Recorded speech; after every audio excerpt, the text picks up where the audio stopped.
Good morning, evening, or afternoon, everybody. It's Kaghoe coming at you with another video. So today, I want to discuss if we will see new rune content in Phase 6, and just the history of runes, how I feel about runes, and a big debate among the community is whether discovering runes should be obsolete now, like you do it once, and they all appear on a vendor. It's a very popular comment that I see reoccurring from you guys all the time, so I wanted to take the time to address it in this video.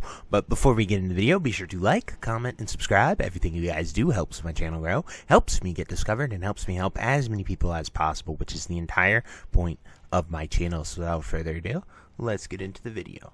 So the whole Rune system has probably been the most steady source of new content that we have seen in Season of Discovery. In Phase 1, nearly every class had 12 runes. In Phase 2, we got 6. In Phase 3, we got 6 more. In Phase 4, we got 3 runes, one for like each type of spec or so that you had. And then we got a whole bunch of ring runes. Then in Phase 5, the reoccurring theme is we only got 2 ring runes, one for mana and one for healing power. And so that just, Phase 5 really has been a dull and a lull in content, and we haven't really gotten too many awesome things. However, the raids have been great, but that's about it that we got, so it's been really struggling for world content and reasons to log in.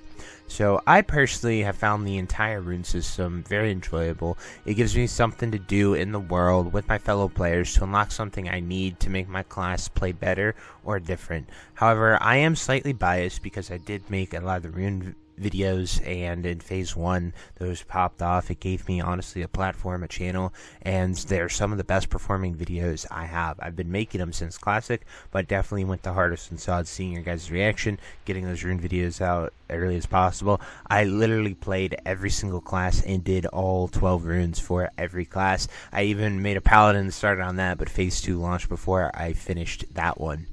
But an important thing to talk about with runes and stuff is when Phase 2 was just about to launch, it was data mined that we would have all the gear slots have the ability to have a rune installed in them. So what does that mean? Well, I'll show you what it means. So right here, this is my mage level 60, and as you can see, we do not have a neck rune, we do not have a shoulder rune, we do not have trinket runes, and we do not have weapon runes. Now weapon runes are probably the one that I would expect us to never see, because you can swap weapons in combat, so that would be a whole mess of coding and stuff you'd have to do. However, I very well could see that we could get a shoulder, neck rune, even trinket runes as well, but probably shoulder and neck if I had to bet money on it. And with Phase 5, AQ, Cenarian Circle, Brood of Nor's Dormu, and just all the reps and events that come with Phase 5, there is a ton of room to put in some new runes if they have the abilities and the ideas to give us runes, because it is kind of crazy right now having, like 12 rune slots, every slot having one except for like your neck and shoulders and trinkets and weapons. Like, it's kind of crazy having the amount of runes that we have already. And I do know that the devs have said that it's gotten kind of out of hand here in Season of Discovery. But I think especially since we only got 2 ring runes in Phase 5, I think runes have been such a steady, awesome system in SOD, and I really think that they will hopefully have something planned for that and give us some new content that we can go out there and get. So I wanted to take the time to address a Rune Catch-Up system. So a lot of you guys have been commenting about this. You would love to see bind on account runes. You would love to see them unlocked from a vendor. And they did give a Shadow Broker, which is kind of that system and what you guys asked for. You guys seem to want more. And as I said earlier in this video, I'm really deeply conflicted with this. I see your guys' cry. I understand why you might want that. And I don't know, I really genuinely enjoyed going out there and playing all 8 classes, 9 if you count what I did with my paladin. He only got to level 10, so I didn't really do all of them, but I really did in Phase 1 play every single class, got them all to 25, and did go and get the runes. Now, would I have done that if I was a content creator and you guys were enjoying my rune guides? I don't know.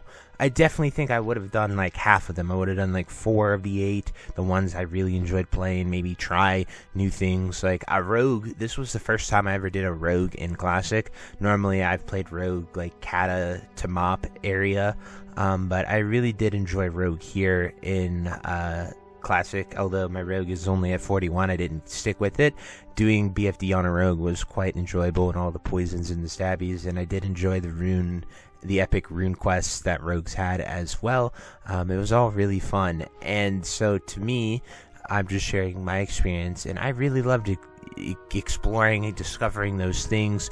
Even working together to get the runes, I think, is a really awesome thing, because we have all leveled in Classic by now. There are some new people who haven't, but as a veteran player, someone who's been doing WoW for a very long time, like 15 plus years, and then, you know, I've played Classic a ton from 2019 to present. You know, going off the meta path or the path you take to level, however you do it, you know, you can, people are creatures of routine, so you kind of get in this zone, you go and do it. So it was really nice and refreshing to have a rune sort of, honestly, at the very least, inconvenience you, take you out of that path, make you go to a different quest, a different puzzle, switch it up, and do something you haven't experienced before to obtain a reward. And, you know, something really cool, like, here's another example on my mage. Like, I am still using the burnout rune, and you get that at, like, level 5 as a mage. Like, that is a very early rune that you get, and you get to use it the entire time, and it's just really cool. Same with Living Bomb, same with Icy Veins. Like, all of these runes are phase 1 runes, and they are core to your class, and you carry them with you through the entire game. So even at max level while raiding, I'm using something that I obtained at level 5, and it sticks with me, and that is something that is beautiful. That is what a lot of people talk about when they say the permanence of Classic, like having your choices matter. Something you do at the very beginning of the game is still with you here at the end. And now I do sympathize with some of those things, like the crab, where it's frozen in ice and you need 4 people to hit it. They could definitely change that a little bit, because there aren't many people, being new players, going out there and doing that. But I do think that the concept is there, the ability to go there. So to wrap this up, I want to tell you guys a little story here. So I have a raider who I raided with for 4 years in Classic 2019 to Wrath. We quit when Kata, and he did a little bit of SOD, but he did come back to SOD, and so he wanted to raid with us here. And he started a fresh character on October 24th. And I gave him 1,500 gold, and just to help him get everything he needed, boost his character, and he was able to, last night on October 28th, be there at Heat 3 MC last night. He has a full-time job. While he didn't have all his runes, he had some of them, and he was established enough to be there and survive relative and do the content. And he's going to be in our main raid on Thursday, so in approximately 1 week, playing about 4 hours a day. You know, he gets off work, he cuts on, he plays till he goes to bed. He did have weekends, he is off on the weekends, so he did play a ton during that. It was just really, really interesting to see someone in a week go from nothing, obviously with a little bit of help, to being raid ready in about a week. And I would say that I know you guys have if you have a guild, I feel like you could get the same level of help. I know I gave him a bunch of gold to give him a little kick boost, but everything else he kind of did on himself. He had some guildies help him run him through some dungeons and stuff once he approached max level to get some FR and stuff. But all in all, it was really, really cool to see that in an example. Like, you just simply got to play the game, invest the time, and you'll be able to get there. I don't think you really need that. And to wrap it up, the Rune Broker is here, and I really think that these 4 runes right here are some of the worst ones to go and get, because they're such epic journeys. So having them here and having them be able to do that, I think that is good enough. And while there is room for other runes to be added here, at the end of the day, I think it is such a fair compromise and a great system for the Rune Catch-Up system.